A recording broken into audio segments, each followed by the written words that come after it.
Let me introduce these men. We got Gary Jarman, Ryan Jarman. We're going to tell you 2/3 of the two-thirds of the cribs. Yeah, 2/3. Yeah. So yeah. Legends. Wait, Box encyclopedias. Box encyclopedias, tell me your thoughts on what we just saw. 2 rounds in there, incredibly disappointing, but what can be done? It looked pretty nasty from what we saw on the replays and the photos since. the main thing is I just feel really bad for Josh, because it's like he'll have been waiting for this fight for months, and I'm sure it'll been playing on his mind, and he's been full credit to him for wanting to get straight back in there with Lara, So I'm sure there was a lot of psychological pressure, and then selling out a hometown stadium like this and wanting to get the job done. And he had started bright. I mean, it was similar to the first fight, caught him clean in the first round. Second round, took a couple in the second. It was getting a little wild, but he was looking good, and I think his main thing is I just think he's going to be gutted, and especially seeing that I'm sure he's gonna want to, have Lara next again, and he's gonna be. I'm assuming he's gonna be out for a little while with that cut. So how long is he gonna have to wait? It's such a shame. I mean, is he going to have to go a different route now or something? I don't know.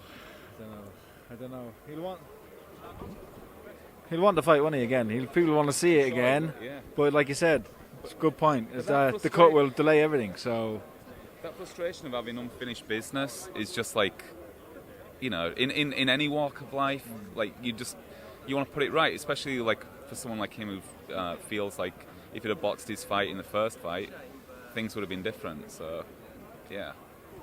If you're Josh Warrington right now, you guys all said you think he's still going to want to put this right. If you're him, we've seen the cut Mauricio Lara has. He's not going to be back any time in the immediate future. Josh Warrington sit tight? Does he go and have a fight elsewhere in the meantime? What do you think he does for now? if they came to and offered him a fight with Kid Galahad, I'd say he'd take it. Yeah, why wouldn't you?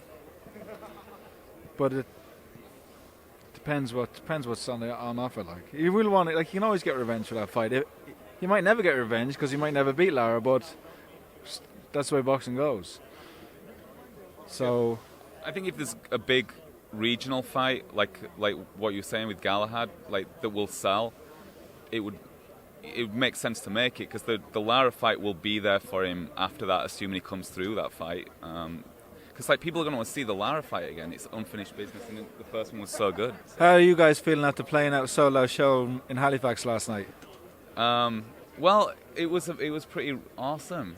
Just glad to be back, doing our own shows, being at shows like this. It's just last year it just felt like that was just so far away. So just really glad to be back out amongst other people. I think that's why we're sort of sympathising with Josh, because it's what that frustration is like of not being able to get out there and do the thing that you want to do. And so last night it was really celebratory to get out there in front of a few thousand people for a hometown show, and exercise the demons of the last 18 months and sat around wondering if you're going to do that again. So I can sort of sympathise with this kind of parallels with that situation in some ways.